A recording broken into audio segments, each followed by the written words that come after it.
So I just wanted to point out that I've broken my 300th video on YouTube.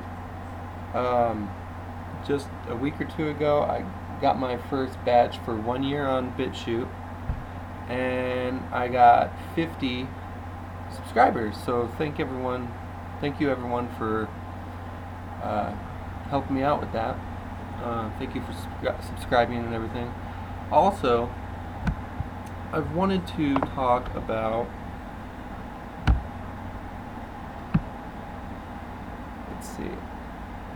I wanted to talk about these new movies that are coming out. So, there's a movie called Cuck, which I believe it's out by Blumhouse, which is the same ones that put out The Hunt. And if people were upset about The Hunt, they're really going to be upset about Cuck.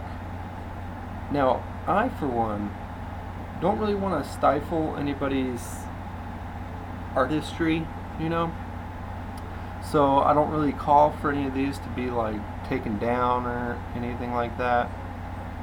And the reason, it's like freedom of speech, to back out of a movie or to back out of something like that. It's like, you're letting the anti-freedom of speech crowd really, take the country in their own direction.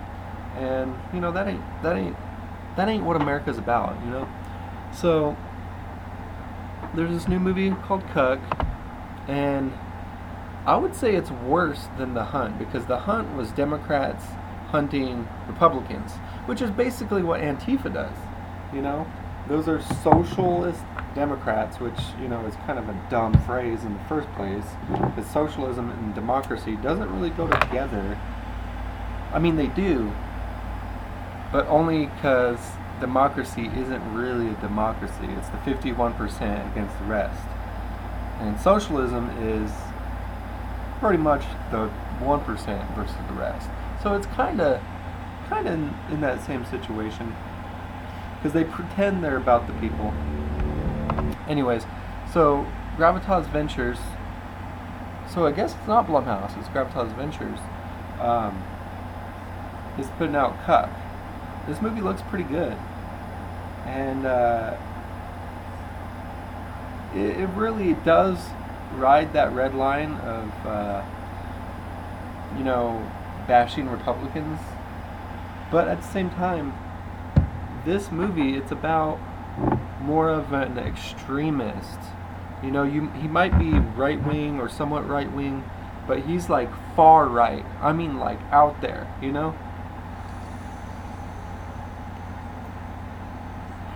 Sorry, I had to take a dab. Anyways,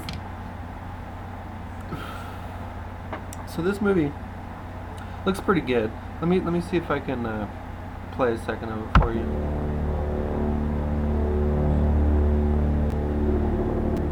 The greatest threat to our nation is this false sense of diversity. That is the greatest fallacy of the past century. Today was a pretty rough day for me. I lost a lot of money, and I lost a car, and I lost a job. But everywhere I go, there's illegals, and they're running. Anyways, I don't know if the audio is working, so I didn't really want to play too much of it for you, just in case it was, a meaningless venture. Anyways, so Cuck looks pretty fucking good, but I know some Republicans are going to get upset about it. I want to see it. I think it looks like a great movie. I don't agree with the guy and how, he's kind of almost looks like he's heading in that extremist direction. I don't like that. I definitely don't agree with people like that, but I do realize there are people like this, so I'm definitely not offended. Now The Hunt looked like a pretty good movie, and it's in that similar politically driven type of thing. Unreleased film, The Hunt. Wait a sec, it is an adaptation of The Most Dangerous Game, a 1924 short story. So, in reality, it's just refixed or reformatted to fit, modern day, things that are going on. So it says the film was originally planned with a release date of September 27, 2019. However, following a Dayton and El Paso shooting in early August 2019, Universal Pictures decided to shelve the release of the film. The decision came a day after criticism regarding the film came from U.S. President Donald Trump. Wow. I didn't realize it was Donald Trump himself that criticized it. I hope he didn't really call for it to be shelved, though. So, yeah, I mean, basket of deplorables. Oh, okay.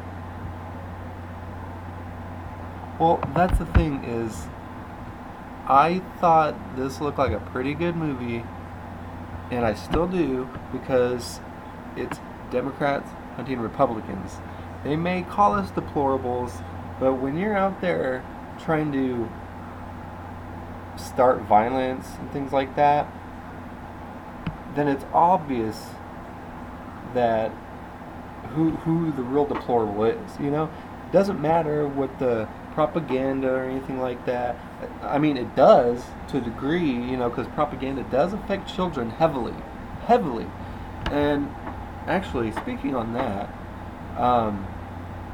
honestly, what was it? Yesterday morning, I was trying to get a nap in because I got up pretty early, so I was trying to take a nap. Saturday morning, right?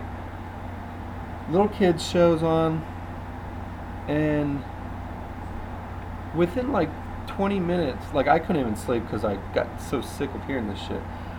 Within about 20-30 minutes, not only on the show did I hear them talking about global warming, climate change, things like that, but on the commercials were just infested with propaganda, with global warming propaganda. This main ad that I seen that really struck me, I've seen it before, but I don't think I've talked about it on here.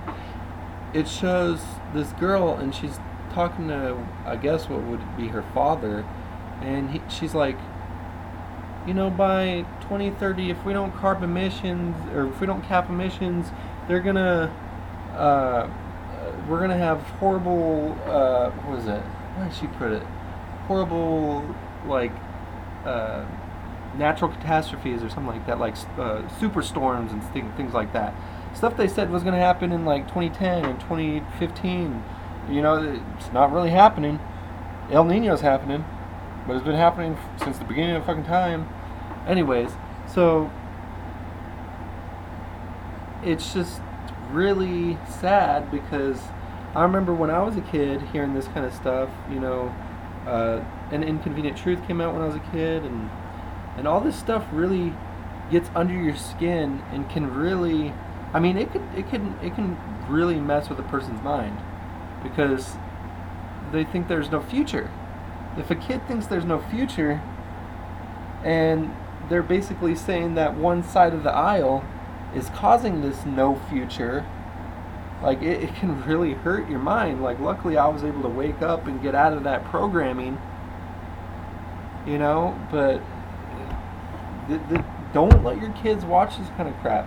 Or if you do, sit there and talk to them about it and tell them what is going on here, because there is such thing as propaganda, and the left points to the right about saying that we're about the propaganda. Well, both sides are about the propaganda, but who's the one painting this picture of, in 10 years we're not going to have a planet to live on. It's going to be the end of the world. AOC, Alexandria Ocasio-Cortez,